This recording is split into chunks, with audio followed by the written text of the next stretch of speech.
Bom dia, pessoal. A gente vai falar hoje da camada de ozônio, no capítulo 25. A gente meio que falou na parte de composição do ar, da poluição atmosférica. A gente hoje vai dar uma fechada focando mais nesse assunto. Então, primeiramente, a gente tem que tratar algumas coisas, né? A camada de ozônio tem que definir como é que ela é composta, falar da função, como que ela... A gente tem a questão da destruição, né? Que é a parte negativa dessa história. E como a gente pode evitar essa destruição dessa camada que é tão importante pra gente. Então, a gente primeiramente vai pensar qual assim a importância dessa camada, né, do ozônio para a Terra. O que a gente tem a ver com isso? Primeiramente, a gente tem que pensar que muitas coisas são importantes, né, porque que nosso sistema funciona, nossos sistemas naturais. Uma delas é a camada de ozônio. Ela fica acima da atmosfera e ela é formada por uns gases que a gente vai ver, né?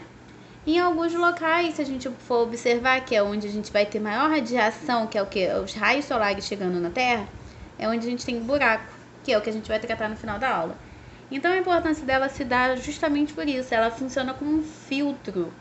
Ela filtra o excesso de raios solares que podem causar alguns danos pra gente. É como se fosse um protetor solar natural, né? Que a Terra tem. Que a gente não usa protetor solar. Para que todo mundo aqui na sala, provavelmente no verão, usa protetores solares, bloqueadores solares. Para quê? Como a gente sabe que o Sol é uma fonte de luz e calor e que é boa para a vida, mas ela emite uma radiação, raios delas são muito fortes, eles causam danos nas nossas células e no nosso DNA. E a longo prazo, quando a gente tiver com mais idade, a gente vai ter a questão do envelhecimento da nossa pele, porque afeta nossas células da pele, e câncer. Câncer de pele também. Então, como eu falei, os protetores vão nos proteger contra os raios solares, mas individualmente.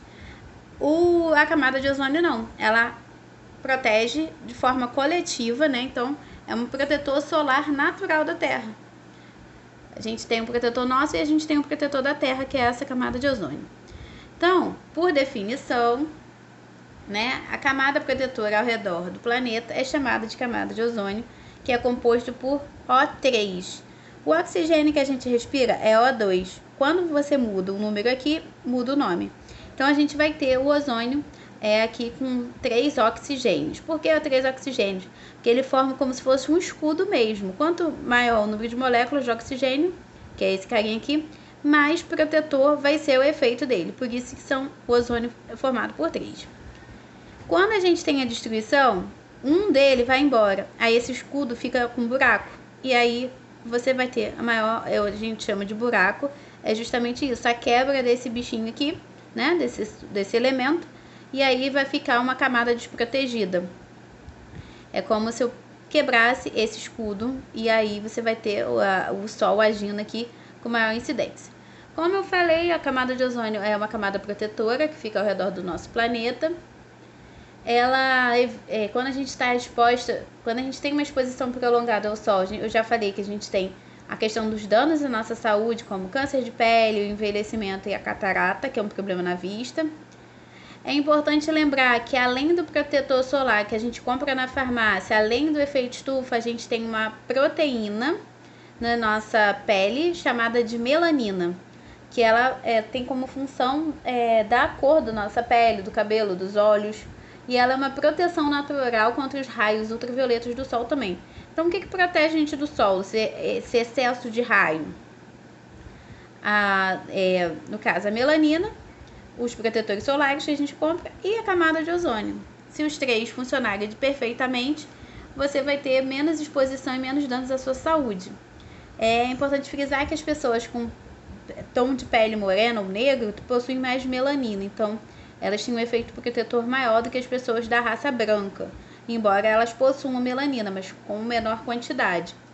Por isso que, independentemente da cor, da raça, é necessário usar protetor solar para a gente evitar o excesso da exposição ao sol. Então aqui a gente tem 3 raios ultravioletas que o sol emite: o UVA, o UVB e o UVC. É importante frisar que o UVA normalmente e o UVB, eles atingem a superfície terrestre. E o UVC, que é esse aqui, ele não consegue atingir, porque ele tem um comprimento menor. E aí ele fica retido na camada de ozônio, ou seja, desses 3 raios ultravioletas, só esses 2 entram. E é importante frisar que o UVA causa menos problema que o UVB. O UVB causa mais problemas à saúde do que esse aqui. Então, se a gente for ver aqui, a atmosfera, troposfera, estratosfera, várias camadas que a gente tem, além da atmosfera que a gente viu. Mas focando aqui, a gente tem a entrada na Terra, né, do UVA e UVB. O UVC não entra. Então, a função da camada de ozônio, como eu falei, vai proteger os seres vivos dos raios ultravioletas emitidos pelo Sol. Como eu falei, vai filtrar os raios ultravioletas, UVA, UVC principalmente, porém o UVA e o UVB, dependendo se não tiver muito buraco, vai passar um pouquinho, emitidos pelo Sol. Então, ele ajuda mais nessa questão aqui, e nesse aqui filtra em parte, né, mas não totalmente. Por isso que a gente precisa usar protetores solares também. Além dessa parte de proteger os seres vivos, né, que é filtrando esses raios, ele ajuda a manter a temperatura da atmosfera mais baixa. Porque imagina se o calor do Sol chegasse com potência. Além do efeito estufa também que a gente tem ali para manter, a gente teria uma temperatura muito quente aqui na Terra, né? Então é um escudo ali bem fundamental para nossa sobrevivência. Consequência, como ele tem várias funções, se a gente destruir ele, o que vai acontecer de ruim?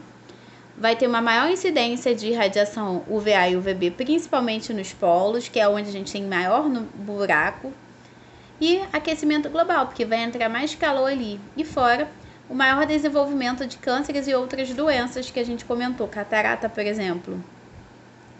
Então, a gente tem aqui, quando o ozônio está presente, a camada está sem buraco, olha a quantidade de radiação, que é essa setinha vermelha que entra. Quando ele está ausente, ou seja, tem um buraco, olha a quantidade de radiação.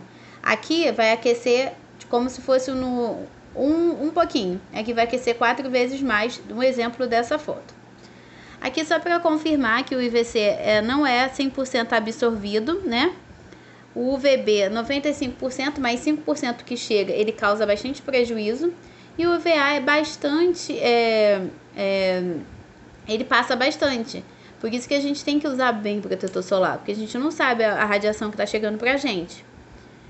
É importante frisar que os maiores períodos com maior exposição ao sol, né, é de 10 às 4, são períodos que a gente não deve tomar sol. Antes das 9 e depois das 4, pegar sol, ficar exposto ao sol faz bem à saúde, porque tem menos radiação solar. Então, antes das 9 e depois das 4, pode sim tomar sol, mas nesse período, no intervalo de 9 às 16 horas, que é 4 da tarde, é bom evitar, porque é o maior índice de radiação que chega ali na Terra. Destruição da camada de ozônio, que a gente fala buraco na camada de ozônio, né? É uma destruição provocada pela emissão de alguns gases.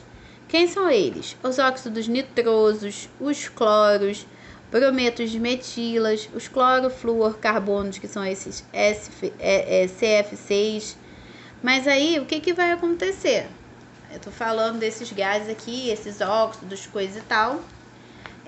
Eles são emitidos, né, em muitas indústrias e quando a gente compra alguns aparelhos, né? E aí, o óxido nitroso é liberado por automóveis e indústrias.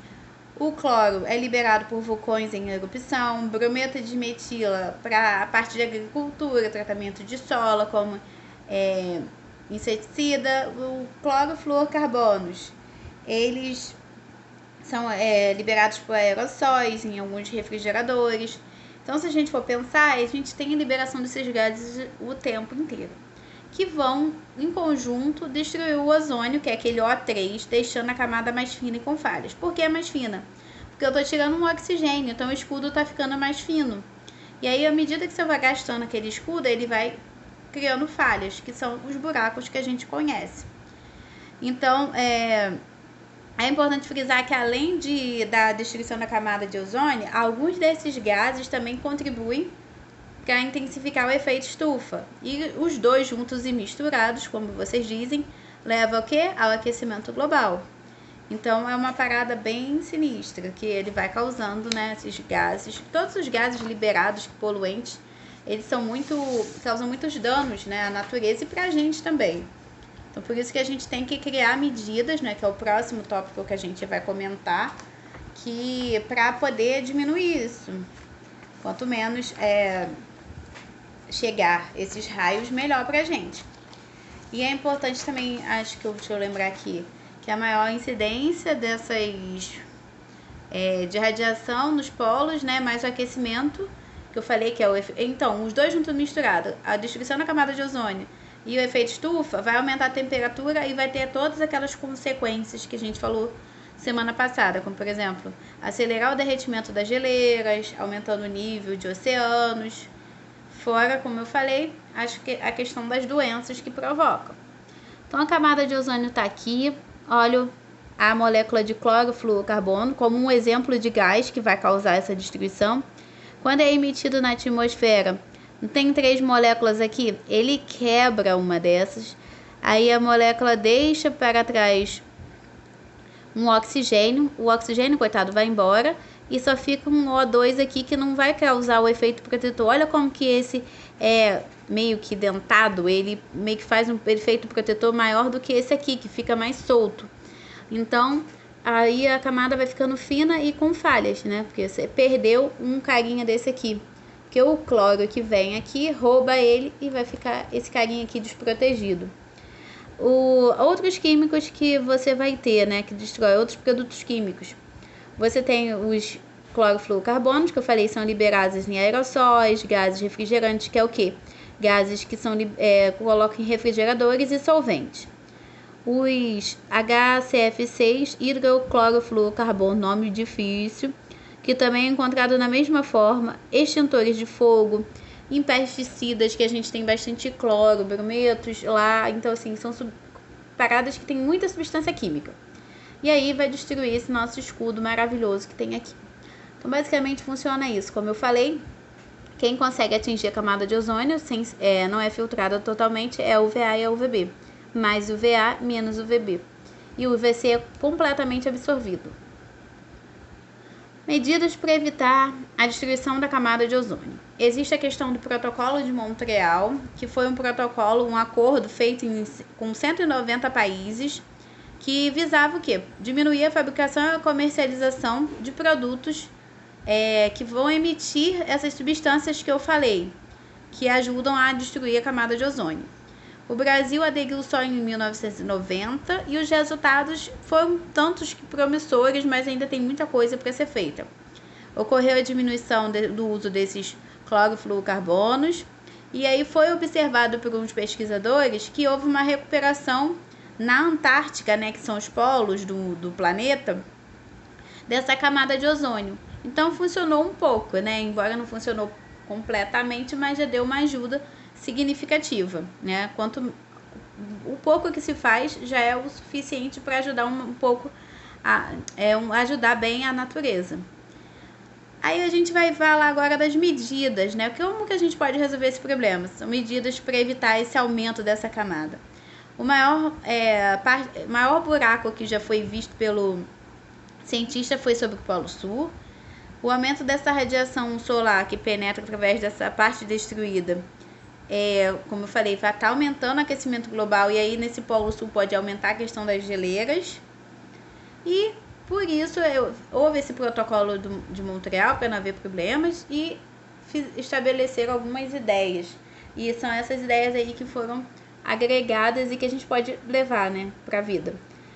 Utilizar sempre que possível transportes públicos ou a bicicleta, porque não só emite gases do efeito estufa, mas como da camada do buraco da camada de ozônio. São formas de você economizar, né, para ter a questão sustentável e os recursos durarem mais vezes, mais tempo, né, durarem a longo prazo para as futuras gerações. Desligar as luzes, a televisão, o computador, sempre que você não estiver utilizando, plantar árvores que ajudam nessa filtragem do ar, né, tira o dióxido de carbono, que é o CO2, e libera oxigênio limpo, que é um gás limpo, né? Para também diminuir o efeito estufa e para melhorar a qualidade do ar. Utilizar papel reciclado e produtos reutilizáveis, que aí você gera menos processos industriais para fabricar essa parte. Reciclar velhos frigoríficos ou unidades de acondicionamento odiar, ou seja, ar-condicionados, e certificar-se que esses não emitem clorofluorcarbonos para a atmosfera. Então, uma maior regulação nessas indústrias de ar-condicionado e geladeiras. Não utilizar aerossóis, que a gente pode usar na agricultura, né, que pode liberar esses gases. E sempre que for ao supermercado, utilizar e, se possível, reutilizar sacos biodegradáveis. E, como eu falei, a gente tem que adquirir produtos que não tenham também em sua composição esses materiais, essas substâncias que vão, como que posso dizer, liberar. Evitar, na apostila de vocês comenta também evitar o uso de espumas de isolamento térmico, de poliuterano, porque na sua fabricação usa um desses gases. Não adquirir produtos que usem brometo de metila, evitar, como eu falei, não usar os automóveis, enfim, porque libera essa questão de gases. Então, todas essas medidas ajudam nesse sentido. E a gente tem o Dia Internacional da Preservação da Camada de Ozônio, que eu não sabia que era 16 de setembro. E a gente tem que fazer um coraçãozinho para essa camada, sim, porque ela nos ajuda a prevenir várias doenças e também ajuda também a natureza a funcionar de uma forma mais equilibrada, né? Como se diz, constante. Então, você não tem um aumento de temperatura, você tem a proteção dos seres vivos que estão habitando ali, a proteção do nosso clima, que também ajuda a nossa sobrevivência. Não, é um escudo que existe, que a natureza fez pra gente, que a gente tem que ajudar a preservar. E aí, dia 16 de setembro é comemorada essa preservação dessa camada tão importante, que é o nosso filtro solar, que a gente não precisa apagar e ela existe ali, que a gente também não consegue enxergar. Então, uma boa semana de aula a todos.